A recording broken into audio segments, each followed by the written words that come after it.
Do you have anything else that you'd like to add? I feel like, you know, we're kind of focusing just on the family. Is there any other area that you'd like to talk to us about Well, today? I think one of the areas that I would like to touch on briefly, and that's the area of divorce. Okay. Because divorce has also deteriorated this country, our society. And I read in an article, it is quicker to get a divorce than it is to pay a traffic ticket. That's correct. And that's crazy. Because when you have the deterioration of the family structure go down the tubes, there goes your society. And we cannot, as Christians, continue to call ourselves Christians and let the world continue to dictate to us that it's okay to get a divorce if you don't like this model.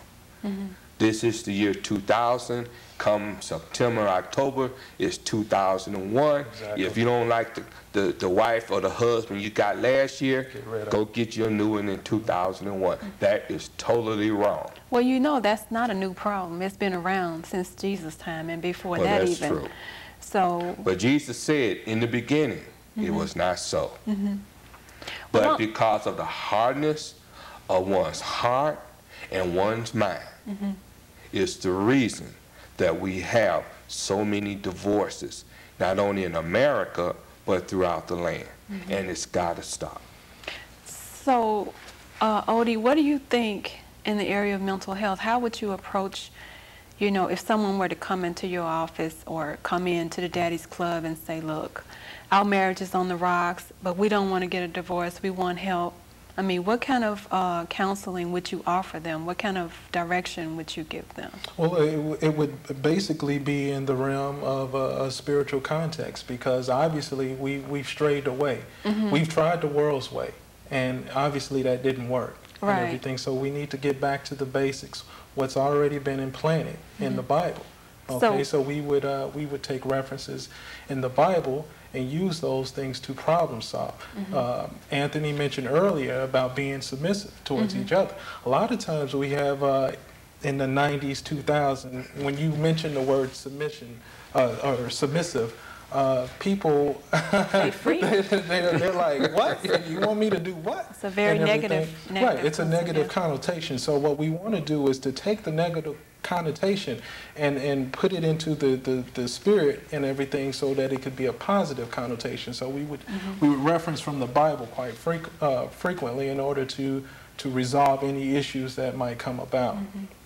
And the Bible is full of examples of successful marriages when that divine order has been followed, as the father being the head and the mother being next, and then the children. The beautiful thing about it is it's all in the book, and if you follow it, you cut down a significant amount of your problems. Yeah, if you follow it and everything. Some of my closest friends and everything, they use the Bible quite often and everything to run their marriages and everything, and they cut down a lot of the rigmarole that you may have if you weren't in the Word and everything, and that's the beautiful thing about it. Okay, so so what do you think about I guess maybe I don't need to go into that. Sure. Go ahead.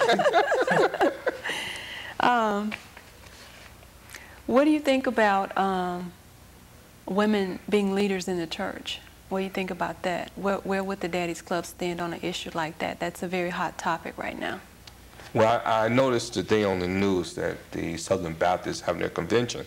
Yeah. And that was the topic of the day and all the demonstration going on today. Well, the Bible strictly tells us that yes, the woman have her place in the church, but God ordained men to be the leaders, not only of the church, but of their homes. Correct. And when you start trying to dilute God's system, you leave yourself open for total chaos. And that's what we have today, total chaos. We got to stick to God's word in its true context. That's what it's there for. And that's what it's there for. Yeah. What about the extended family? Do you think that part of the problem could be because we are such a fast-moving people now? We can be in different parts of the world within hours, I mean minutes practically, and we just have so much technology at our hands that you think that the loss or the lessening of the extended family is a factor in the breakdown of the overall family? What do you think about that? I would say to some degree, because when I was coming up as a child in Southern Illinois, our extended family, we stayed with our grandparents and our great-grandparents, because they all lived in Southern Illinois. But as we grew older, came up north, and they got older and started dying off, we saw less and less of the extended family. But I'm here to say this. Modern technology should be an instrument that we use to our benefit.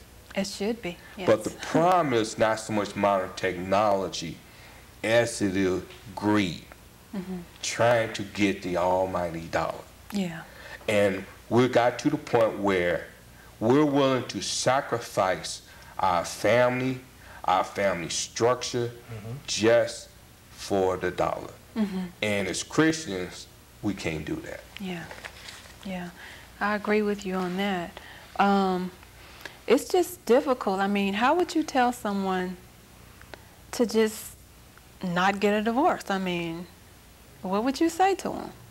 Well, a lot of the times when people are faced with advertisements in their home, you, in the spirit and everything, you have a lot of controversy that might go on in the home in addition with the advertisement. You have to tell a person, you know, why is this bothering me? Why is this bothering me? What would God say? What would God say? Let's take out the Bible and let's see what He would say about this issue.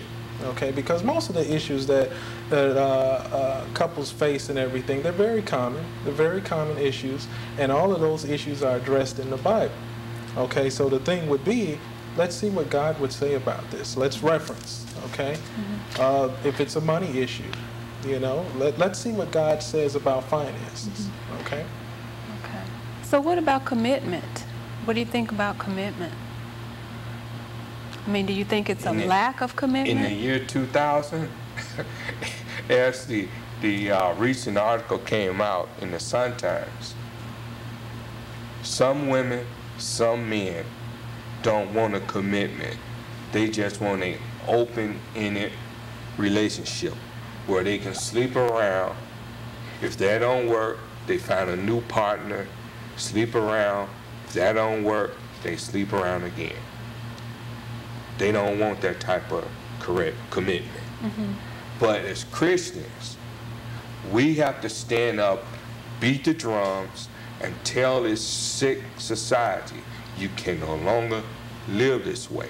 Because if you continue to live this way, the total destruction of the family structure that we see today will continue to go on.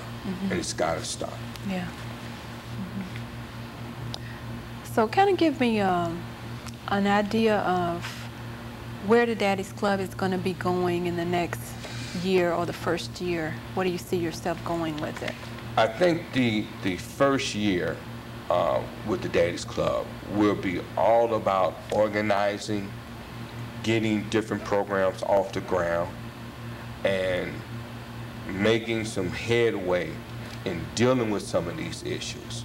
Because we're going to have to take some strong stances on these issues. And that's what we're going to do. Will this be locally based, or will it be